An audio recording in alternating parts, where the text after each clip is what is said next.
All right, I don't know about you, but all this talk about a recession has got me freaked out, okay? I'm freaking out. We don't have time for a recession, good God.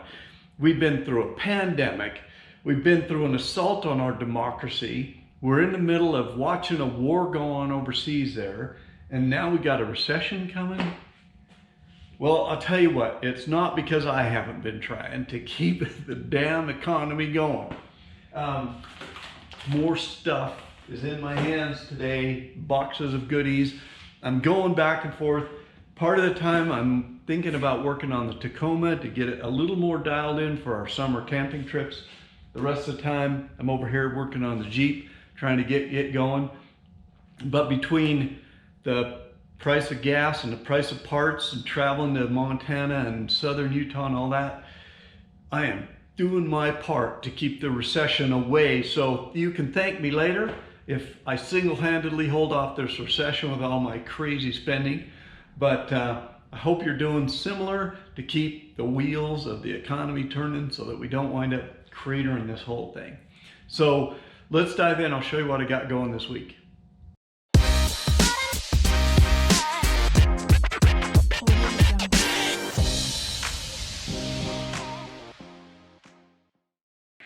All right, well tonight we're taking a little foray away from the Jeep for a minute, and I'm going to open up this rack that I got for the top of the Tacoma.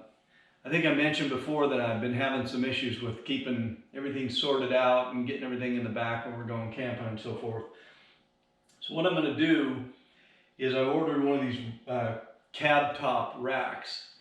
And that also kind of extends the slope of the windshield up a little bit, which I'm hoping will get the air blowing up over the tent a little bit better.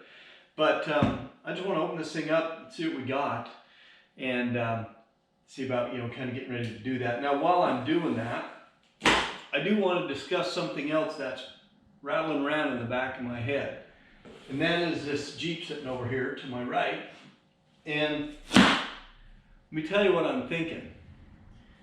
I have not called any paint shops yet, but I just sat up there on the computer for about a half an hour and I watched the how to paint your car in your driveway video from Eastwood.com. And, other than just a lot of sanding, it looks pretty straightforward. Now, one of the things that they're doing is probably at this point I would stop and put that, forget the name of the coat, but it's like the coat you spray on there, it's kind of black, and then you do your sanding and that lets you see all your low spots and so forth. I didn't really do that when I was working on this thing, so I'm entertaining the idea, let's put it that way. So what I'm going to do, I think, is I am going to make some calls and I'm going to find out what it would take to take all this stuff in and have it painted. But I think I've been mentioning, I'm a little bit kind of struggling with how to get all the pieces there with everything kind of taken apart. There's the hood, the hinges for the hood, there's the windshield, the hinges for the windshield, there's the tailgate, there's the dash. All of those things kind of need to be off of the Jeep to be properly painted around the ends of them, and to paint the part that goes under them. Like the dash, for instance, the cowl and the firewall and all that needs to be painted without the dash on there. Otherwise, if you take the dash off, you got a bunch that didn't get painted. So I got a compressor. I got a lot of elbow grease I can sand. We've seen that. So I'm thinking about it. And I think what I'll do is I'll make some calls. I'll get a couple of quotes. I'll see what they tell me at the various places about how difficult it would be to get everything into them in pieces and have it painted, get it out of there in pieces. And then I'm going to go, Eastwood.com's really got this kind of a cool page that's got all the steps you need to do. And then, of course, they have all their part numbers for all the stuff you need to buy supplies-wise. So I think it's going to be, I'm going to do a little math, figure out if it looks like maybe it's doable. And here's partly why I'm entertaining the thought is, if I really do live through this project and I turn my attention to that CJ7 out there, then I'm going to end up painting two things, and that might make it justifiable if it's $5 or $6 grand to have each painted, and I can spend $1,000 on supplies and a gun and whatever. That's all I really need is a gun, and then the paint and the blocks and the sandpaper and all that stuff. Might not be a bad idea. So anyway, but let's open this up and see what we got in here for now, and then we'll discuss the paint issue a little bit later.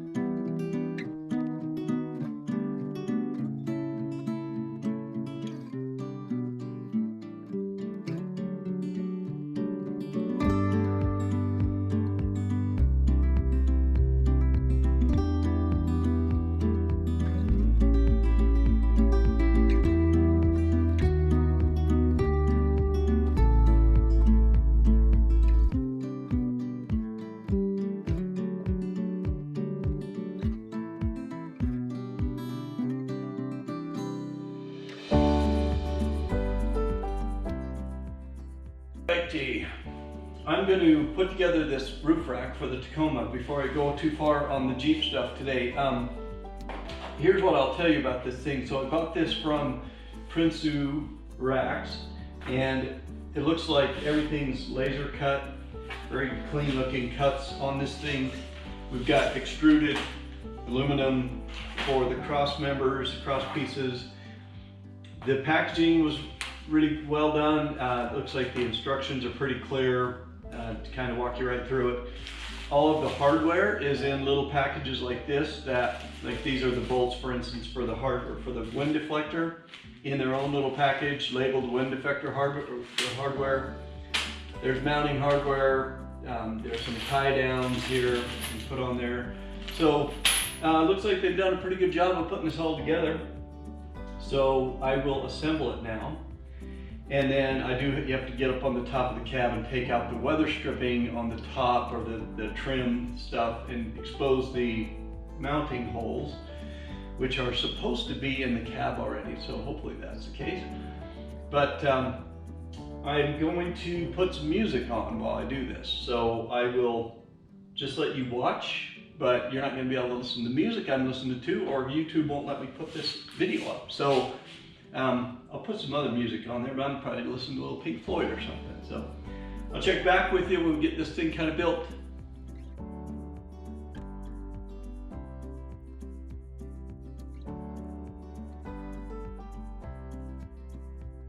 All right, well, I mentioned that I got a couple of parts.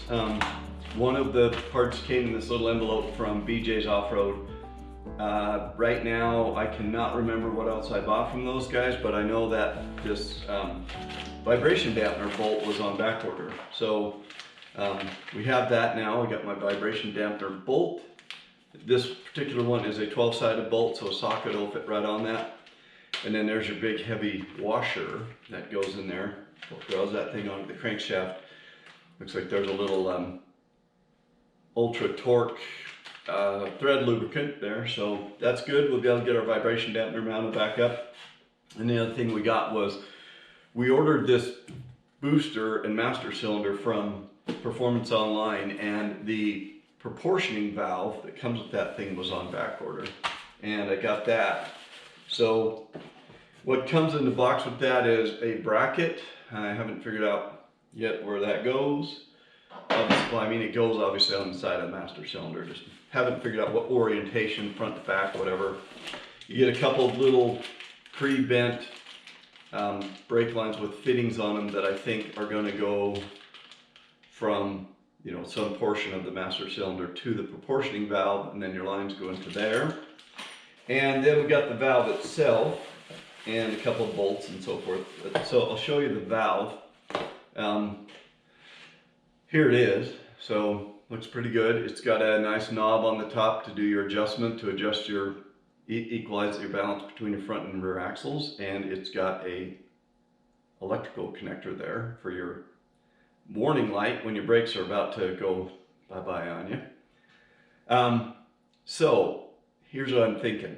I woke up in the middle of the night the other night, and my brain was kind of like, Oh, good, you're up. There's a couple things I've been wanting to talk about with you. And so we headed into this whole internal monologue on the brake lines and the proportioning valves, and the fact that I have one in my hand and I have one hooked to the frame down there. So here's what I came up with. I think I've discussed this a little bit in the comments with a couple of guys kind of going, yeah, there's no need for two proportioning valves.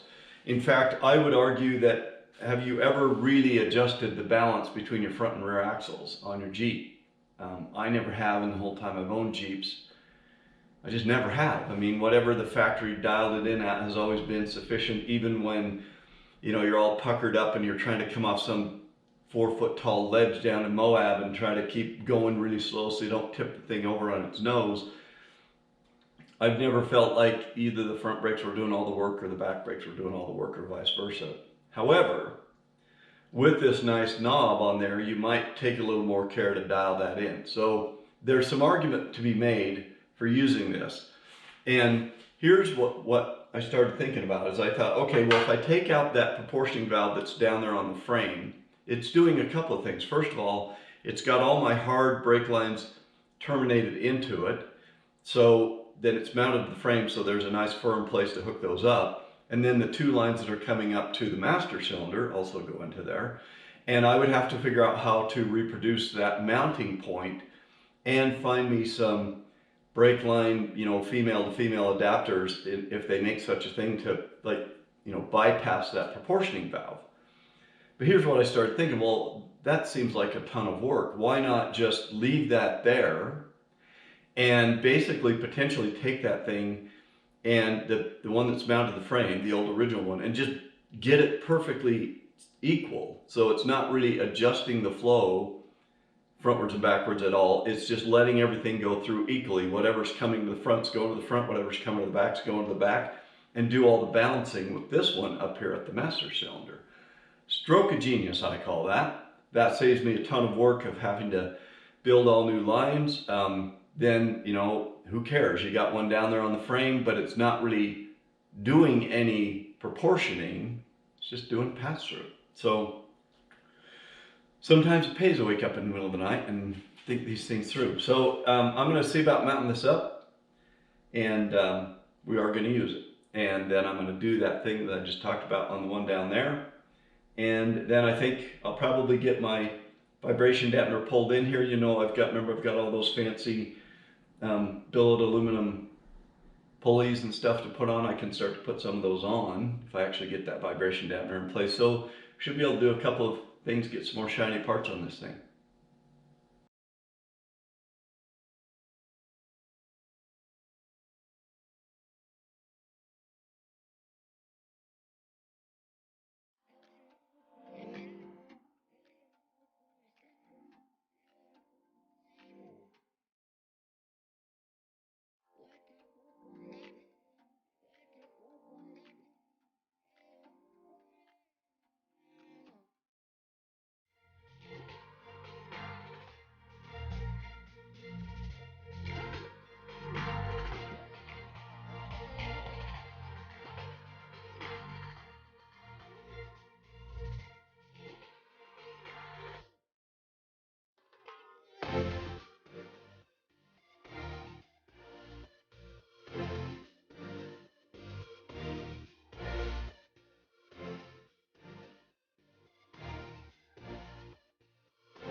Okay, if you're paying close attention, you're going to see me kind of struggle with this a little bit, do a couple of the steps twice. So I thought I'd take a minute and explain what I went through here to save you a little time when you're doing your own version of this, if you're doing the same master cylinder proportioning valve combination. First of all, don't do it when you're having one of those days when you're dropping everything, because I seem to be dropping everything, and everything, of course, was going to the center of the Jeep. But here's what you want to do. You're going to have the two little hard lines that are fixed lines. One is really short, and it's just bent in a 90-degree angle bend. And the other one's a little bit longer, and it's got 2 bends in it. The longer one goes to the front of your master cylinder, the little short one goes to the back. So put those into the master cylinder, and then don't hook the proportioning valve to anything yet. Believe me, I did it and undid it and tried this 2 or 3 times, so just follow me along here. Put your hard lines into your master cylinder first, and then put them into the proportioning valve. So the knob on the valve is going to be pointing up, and you're going to find that those 2 little hard lines are going to line up perfectly with the little angled holes on the top of that valve. So you get all that in place. Then your bracket does go to the 2 bolts that go between the master cylinder and the booster, so you're going to take the nut off there, and I left one nut on, and I took one off and kind of put one side of the bracket on and snug the nut up a little bit, and then put the other side on so the master cylinder didn't fall off. But leave those really loose for now. So leave everything loose, and then there's 2 bolts that are going to go through the body of the valve into the other 2 holes on the bracket. And when you're doing this, you'll see what I mean. There's 2 holes that have captured nuts on them or welded nuts on the back. But if you keep everything loose, then you can get everything kind of lined up. You have to push it around a little bit, but you'll get it all lined up. Then you can tighten everything down with everything in place, and then it seems to go pretty smoothly.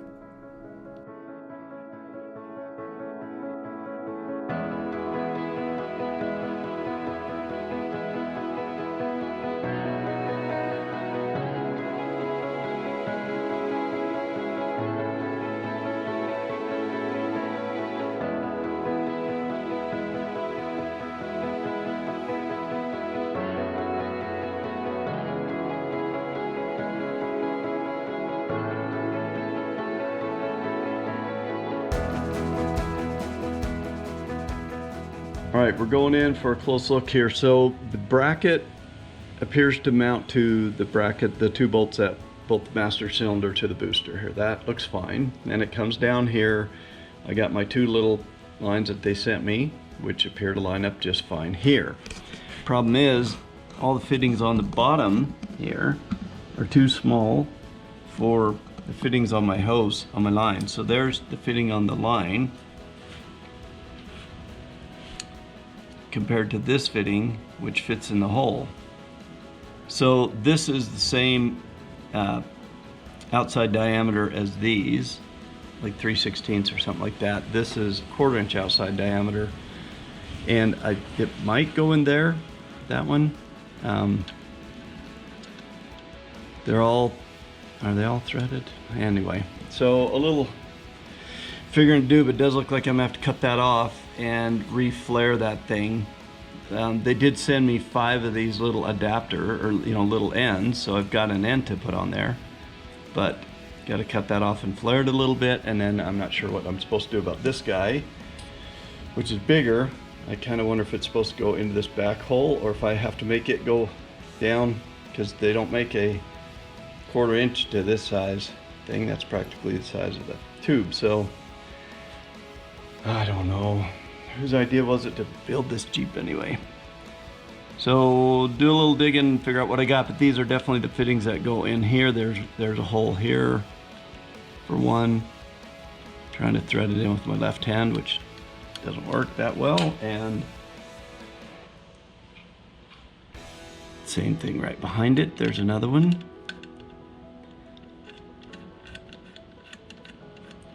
And then there's this one is threaded as well, I think. I'm going to switch hands and try to screw one in there just to make sure.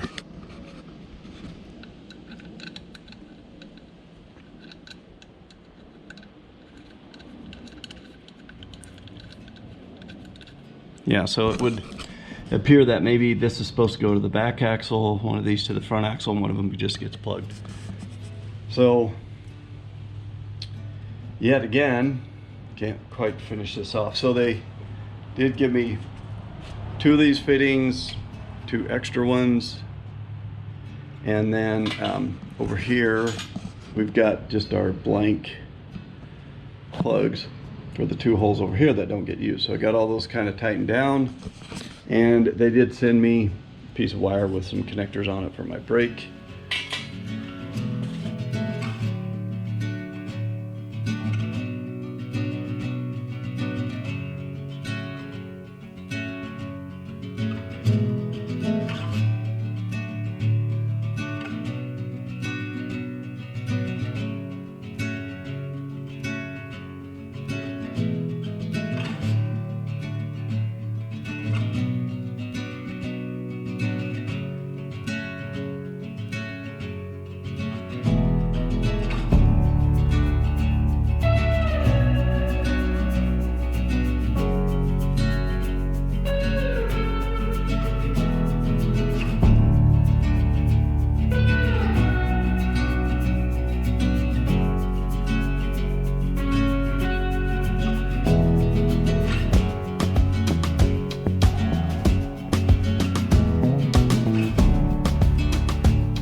right, well, it turns out the instructions for the proportioning valve are in the box, just underneath all the packing material. So I have it hooked up right, but it does tell us that all line connections, inlets and outlets are 3/8 inch. So, and if we look closely here, indeed, that rear brake is the one that I thought, this one back here is the rear brake. These are both front brakes, which we'll only need one of, but I am definitely gonna have to cut that guy off and flare it again and put it into that fitting, and I'm gonna have to figure out what to do about this. So temporarily kind of thwarted there. I do not have my connector that I need to get my return line done. I gotta go get me a little piece of vacuum hose because this is gonna go up to the back of our throttle body up there and give us some vacuum to the fuel pressure regulator. And you see we do have our vibration dampener all the way threaded in there. So that was a 5/8 inch 12-point socket that fits that bolt. And I need to go upstairs and figure out what the torque spec is of that, torque that down, and then I can get my pulleys back on and start kind of getting this front end back in shape here. So I'll do that next, I think.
Okay guys, well, I did get my micrometer out and I held that upside down. Can you read that okay? 3/16 inch is my existing hard line from that existing proportioning valve up to master cylinder for the front brakes. The rear brakes are 1/4 inch. So I need two things. One, I'm gonna have to get me a little hose cutter to cut off that hose that's there and put this fitting on it instead of the bigger one that I have on there now, and then reflare that thing. Now again, I think I can probably borrow a tool from the auto parts store to do that. But that rear brake is 1/4 inch line. And so I need to figure out how I'm going to reduce that, or what I'm going to do with that. So I'm going to go do a little research on that, see if I can't maybe buy a reducing fitting. Then second of all, while I'm doing a little shopping, I got a couple of odds and ends I need to get. I'm going to get me one more hose bar to go on one of those NP6 or whatever it is fittings on the fuel pressure regulator, so I can get that return line plumbed. I'm going to look for some hose clamps for hoses like my bypass hose from the thermostat housing to the water pump, and then there will be the other hose that's kind of that molded hose that starts as a 3/4 inch on one end to go on the water pump, goes down to 5/8 inch on the other end, so they have one end that's a little bit bigger. And that will get my line from the water pump to one side of the heater core, and then the other side of the heater core will just come straight out and go to that return line into the block. But I don't have any heater hose right now, and I'll need some hose clamps for all of those. But again, I think what I'm going to do is I'm going to look at marine hose clamps, because they're generally stainless steel, and instead of having those little slots all the way around the strap of the hose that just makes your hose squish up through those little threaded slots all the way around, I never have liked those, and they're subject to breaking, and they're just not great, and they'll rust over time. Marine grade hose clamps are generally stainless steel, and a lot of times you can get them where they're totally smooth all the way around, and they have kind of the band around the outside, much like the ones I used on my input side of my fuel lines. So I'm looking for a couple of those, that molded heater hose, a couple of little odds and ends like that I need to kind of keep things moving along. Now, a couple of things I do want to mention real quick. When I was up in Montana, I think I was telling you about bringing my dad up to speed on this. Well, we got talking about YouTube in general, and he was like, well, what does it cost to subscribe to somebody's thing? I see that subscribe button all the time. How much does that cost? And it didn't really dawn on me that maybe there's still people out there who don't know that subscribing to a channel is free. So if you haven't hit subscribe on this one and you want to keep up with me on this project, you could do that right now. It doesn't cost you anything. If you watched this much of the video and you've liked it, then what you want to do is you want to click that little thumbs up button. That's a like button. That helps YouTube show this video to more people. Yada yada, you know the routine. But here's what I really want to do is I am kind of sneaking myself up on this idea of buying the resources that I need, meaning like a paint gun. And I think I'll need a fitting that goes on my air compressor to trap the water that's in the compressed air. But I am starting to really think about doing this painting thing in the garage here. Now, if you're curious about what has got me going with that, if you go to eastwood.com, they've got a page there that says videos. You go to the videos page. Seemed like it was right near the bottom. There's a video, how to paint your door, how to paint your car in your driveway. Now, they're just doing a door off of a Corvair or something like that, but the concept is the same. And the guy basically walks you through everything from sanding and priming and all that right up to painting.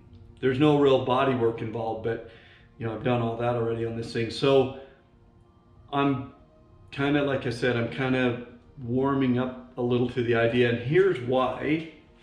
At the end of the day, if I save myself some money and I do a good job, then great. But the worst case scenario is if it just goes totally south on me, paint isn't, like welding something on. I could get the sander out, sand it all off, and give up and take it to a shop after the fact anyway. So I'd be out the price of a gun and the paint and the supplies and all that, but really nothing else other than just some like I said, some elbow grease. So here's where I'm going with all this. Down in the comments of this thing, if you have ever painted something in your driveway, in your garage, if you've done anything with painting, if someone would ask me about any portion of this job, I got opinions on all of it now. Would you do the fuel injection over again? Was it worth it to go with this booster? Blah, blah, blah. There's a lot of stuff that you form an opinion on. If you have an opinion on this thought that I'm starting to have about doing my own paint job, for heaven's sake, man, drop me a comment and tell me, yes, you can do it. I did it. It went well, except for the big, spider web I got in it, or no, it was a disaster, whatever. I really do want to hear from you if you've done it before. So yeah, like I said, I'm warming up to the idea. And again, I don't want to beat this dead horse, but I keep looking around at all the things just like the windshield and the hinges for the windshield, and I'm like, okay, well, how am I going to get that whole windshield frame painted and the hinges with it together like it is right now on the Jeep? It needs to be off the Jeep so I need to go into the paint shop with like a rolling chassis and 50 parts, you know, that need to be done separately. So there you go. I am thinking about it. And please, if you have done it before and you've got caveats or cautions, or you're like, hey, it worked great, here's one thing I learned though, tell me about it if you wouldn't mind. I'd appreciate it. So anyway, I'm gonna let you go for now. See you next time around. Thanks for watching.